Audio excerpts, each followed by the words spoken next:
gimo nengo timre iye kae. Nwase ne both parties loso committees gi members gi. Kenyans rito mondo jogi ochak iluongo twak mondo gikel negi report ni en kama. Sharon kane wan kae Azimio nogolo iluongo nango 14 agenda mane gidhi godo e ng'anyo kane gichako wach ng'anyo and everything. Koro sani kwa nyalo bedo ni wa focus e gimokete mesa miluongo ni bipartisan ni for the sake of Kenyans. Onego wa concentrate e those agenda.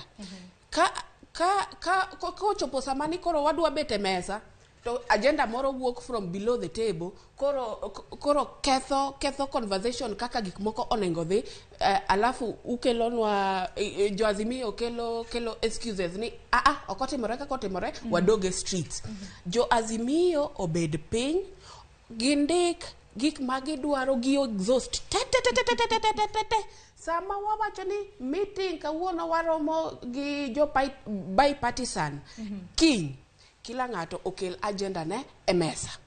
Ero wan wasedhi chien, ero nwa golo kendo barua noseor kacha e parliament, ero Adan Kainan nosegol. Koro excuses mang'eny wawe, excuses mar the street. And by the way, sani ka jo Azimio odoke streets, that is very illegal and unlawful. The protest nyalo bedo ni gin lawful, lakini kwa donje sheria to whatever magidhi timo streets is unlawful.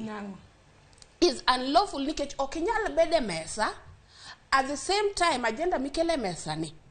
Nikech wang'eyo parliament, one of the roles mag parliament and oversight. Ero parliament wasemiyo jukumu mar oversight.